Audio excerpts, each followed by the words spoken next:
ராசிங்க. காலதேவனுக்கு இது 11வது ராசிங்க. இந்த ராசி அதிபதினு பார்த்தா சனி பகவான் 2ஆம் இடத்துல இருக்கார். ராசியில் ராகு பகவான் இருக்கார்.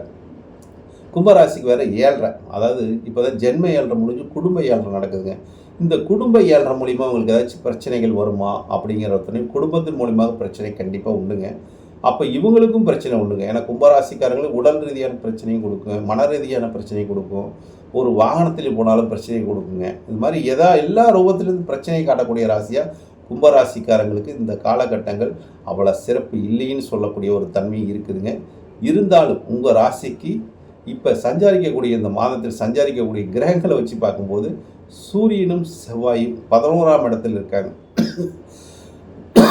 11ஆம் இடத்துல கிரகங்கள் இருந்தால் லாபத்தை கொடுக்கும்போது சோதிட சாஸ்திரம் சொல்லுது. அப்போ 11ஆம் இடத்துல இருக்கிற கிரகத்தை 2ஆம் இடத்துல இருக்கிற கிரகம் போய் பார்க்குதுன்னு வச்சுங்களேன். அப்போ சூரியனும் செவ்வாயும் 11 இருக்கும்போது உங்களோட முயற்சிக்கு வெற்றியை கொடுக்கக்கூடிய தன்மை உங்கள் மனைவி மூலமாக, அதாவது திருமணமானவங்களுக்கு மனைவி மூலமாக, இல்லாட்டி நண்பர்கள் மூலியமாகவும் நல்ல ஒரு ஆதாயத்தை பெறக்கூடிய ஒரு தன்மையும், அவங்களால ஒரு முன்னேற்றம் அடையக்கூடிய தன்மை, நீங்கள் நேரடியாக எந்த காரியத்தை செய்ய முடியாது, அவங்க மூலிமா ஏதாச்சும் ஒன்று செஞ்சீங்கன்னா அது மூலிமா வெற்றியை கொடுக்குறீங்க. அப்போ நட்பு இந்த மாதத்தில் நமக்கு உதவக்கூடிய ஒரு தன்மையும், நண்பர்களால் உதவி கிடைக்கக்கூடிய தன்மை, நண்பர்களால் ஆதாயம் பெறக்கூடிய தன்மை, மனைவினால் யோகம் பெறக்கூடிய ராசியாக கும்பராசிக்காரங்களுக்கு மனைவி மூலமும் நண்பர்கள் மூலமும் யோகத்தை கொடுக்கக்கூடிய மாதம் இந்த மார்கழி மாதம். அதை மறக்காமல் இதை கடைபிடிச்சிங்கன்னா உங்களுக்கு உண்டான பலன் கிடைக்குங்க.